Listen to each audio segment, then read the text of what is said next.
just you get to choose. Right? Like here's the scenario. The environment gives us something which can be perceived as negative, can be perceived as not working, can be perceived as problematic. The world's ending. But we get to choose to see it like that, or we get to choose to see it as an opportunity. So clearly that it's my responsibility now to do that for other people. If I have information and, other people's success is my success and vice versa. Because you know what? Like, the challenges or the roadblocks are the journey themselves. There's no big things. It's all little things compounding on top of each other.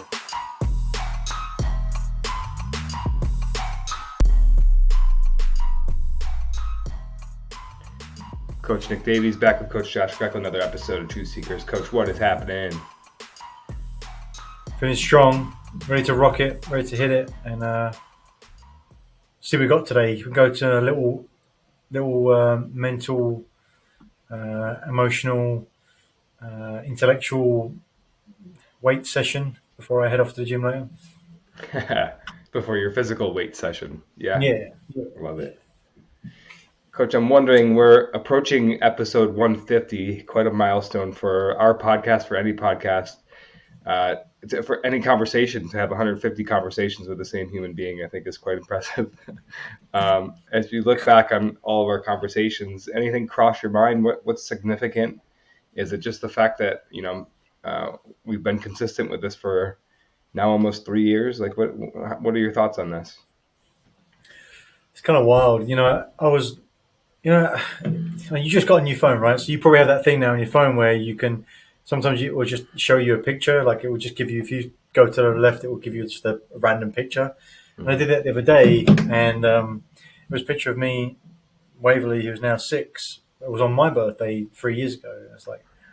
And it was downstairs in the dining room. I was like, I couldn't believe that was 3 years ago. And it's like, it was just wild to me that like things have moved on. We've been in the same place. So when you hear you say 3 years of this, it's like almost, that feels so strange to me as well. I think like when you start doing things for a long time, not only can you look inside of that thing to get out some good information as you create like a lot of depth in it, but you can also use it as an anchor for other things as well. Think about like, where were we when we first started, and how has life moved around? How have we moved our lives around the outside of that as we've continued to develop inside it? So I think that there's a lot of things that we've moved around inside it as well, like in terms of how we've done and how we've approached it. But ultimately, it comes back to getting better every week. Just getting out there and sharpening the saw a bit more, getting more and more certain with delivery, and just sharing what's on our minds, and just keeping moving. I think that's what I want to share about that right now.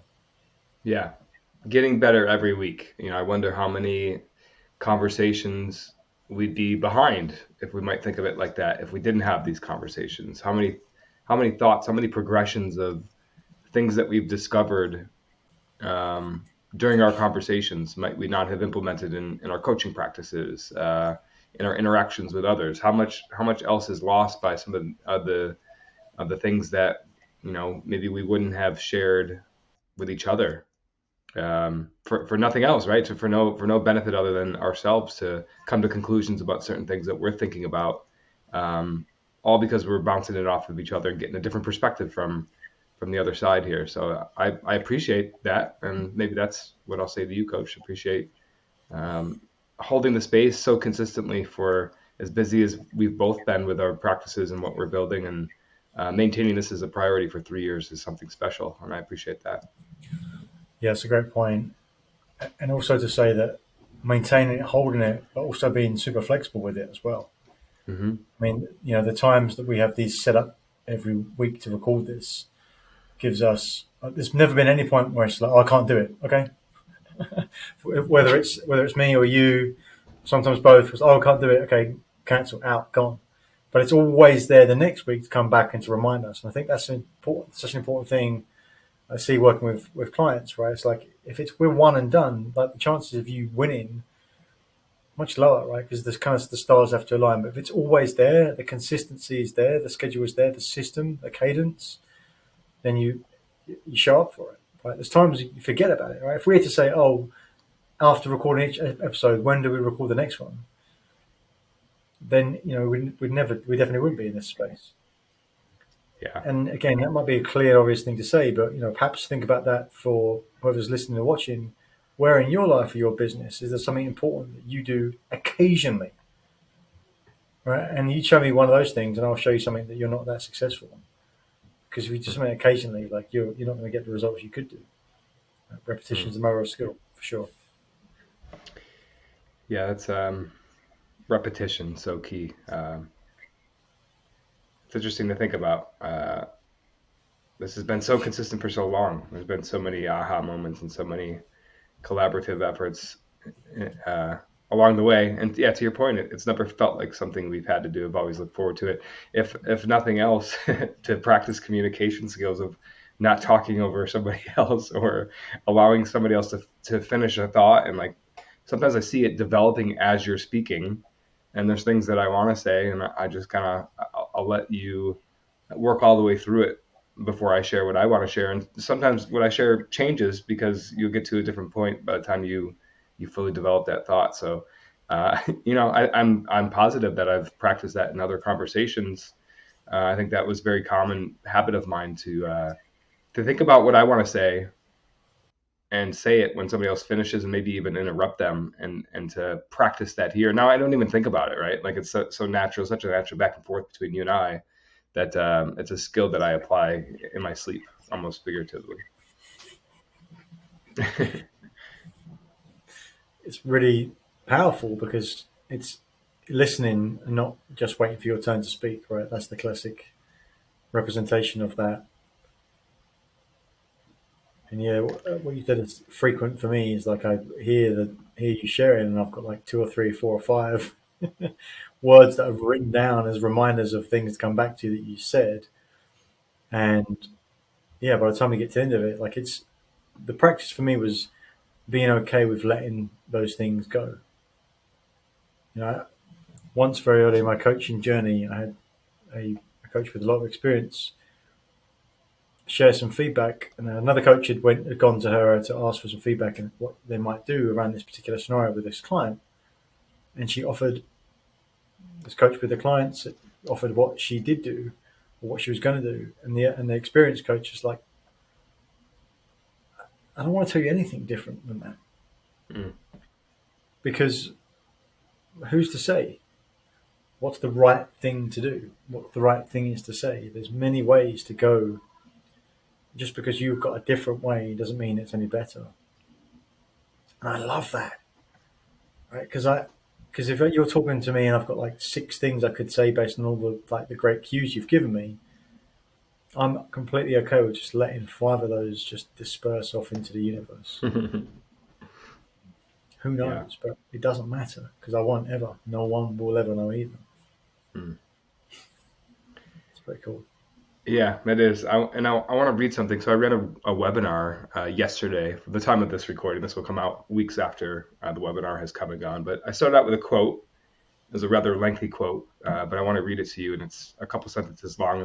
There's a run-on sentence or two, so this is going to take me a second to get through it. But All right. it's from Prentice Mulford is the author. He lived from 1834 to 1891, and the book is called Thoughts Are Things, and it's written in that 19th century talk. So maybe we can translate after what this means to us. But it just struck me when I read it, and I actually shared it with somebody in an email a couple of years ago, and I had forgotten about it, and something triggered me to look it up again. So Mm. here's the quote. It says, All right. if but two or more people were to meet at regular intervals and talk of health, strength, and vigor of body and mind, at the same time opening their minds to receive of the supreme, which is like God or source, as I take it, the best Yeah. idea as to the ways and meanings for securing these blessings, they would attract to them a thought current of such idea. If these two people or more kept up these conversations on these subjects at a regular time and place, and found pleasure in such communings, and they were not forced or stilted, if they could carry them on without controversy, and enter into them without preconceived idea, and not allow any shade or of tattle or tale-bearing, or censure of others to drift into their talk, they would be astonished at the year's end at the beneficial results to mind and body. Because in so doing, and coming together with a silent demand of the Supreme to get the best idea, they would attract to them a current of life giving force. Do we have a current of life-giving force coming through, Coach, when we talk, do you think? And that was one of the words that really jumped out at me. That the current of the idea, the current of life giving force. I just what I wrote down was like, wow, that just I feel even more motivated to double down on truth seekers. And my mind like immediately went to future pace myself to wow, how many episodes can we record in another 10 years?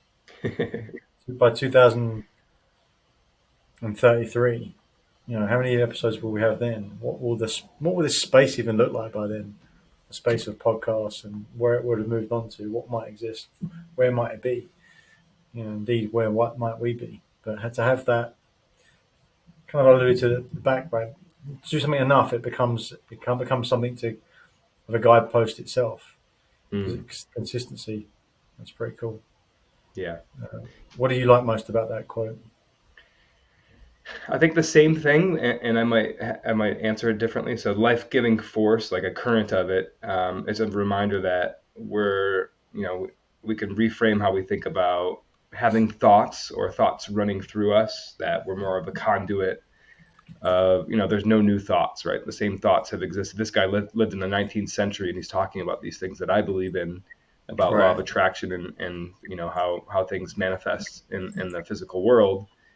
So how might we be even more intentional, knowing what we know? What else could we talk about? How could we maybe frame our conversations even more deeply to attract something that we would want? Even more. I don't even know what the word is. We desire different things than we have, or than we did 3 years ago when we started this.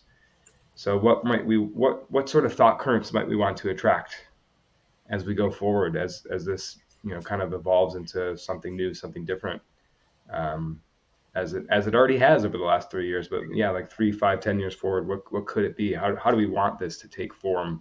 What sort of thought currents do we want to attract here? Hmm. Yeah, this is exciting to think about. What's the translation of that? What does it mean? What do we want to attract in? What do we want to focus it on? Yeah, do we want to make it more directive, or do we want to just give the stream of consciousness? It's essentially what it often is for me. It's like, okay, we start here. It's just like, okay, what comes out? And there's some overlay of like, well, what's happening in my day, what's going on right now. The overlay of like what you say, of course, is the biggest direction. Where do we want to get to? What's the growth of Pro Advisor Coach podcast, Truth Seekers? Like overall, does it change? What do people want to hear? How much influence do we want to take from people telling us what they want to hear, if any? Yeah, What, according to what, this, we shouldn't, right? I think it even mentions we shouldn't be stilted by. What does it say? They were not forced or stilted if they could carry them on without controversy and enter them without preconceived idea, and not allow any shade of tattle or tale bearing. what does it say about the direction though? When you get to that current, like, what's the catalyst part? What's the thing? What's the thing that you insert in and go? That's the only thing that we're focusing on here. Hmm. To get what like so like we'll get to a current if we're in. So it starts with like health of strength of vigor of body and mind, Yep. right? So it's a baseline. Okay, so that's good. But for me, like the strongest way to get clear about why we need a foundation is to go because we're building something. Like, is my foundation strong enough? I should go and check on my foundations. Like, well, the best way to me to ensure my foundation is strong enough is to say I'm about to build another piece of my house on top of it. So I want to make sure that what's there is a reason that I can go. Is it strong enough? you know, does Yeah. that appear to you like something that's a worthwhile endeavor, or is it the endeavor itself? Yeah, I think it's a little bit of both. Let me just read the first part again that you've already alluded to. But yeah, if but two or more people were to meet at regular intervals and talk of health, strength, and vigor of mind, body and mind, that's what we do, right? The next part says at the same time opening their minds to receive of the Supreme the best ideas as to the ways and means of securing these blessings. I think that's what we do, right? We don't come with like we're only going to talk about this and we stay on that narrow path and don't let anything else come in. I think that's uh, the art of this craft is allowing new ideas to kind of like what I mentioned earlier, right? Like for you to for us to finish our thoughts or to follow them through those thought currents and see where they lead. That's what I think we do well on this podcast together. And we inevitably arrive at, like, that was the genesis of the takeaways at the end is, sometimes we arrive at a principle that we know already. Sometimes we arrive there differently, but usually we arrive at different ways of applying it, or different ways that it showed up in our lives, and it gives us that much more insight. But it's all the same stuff as we know.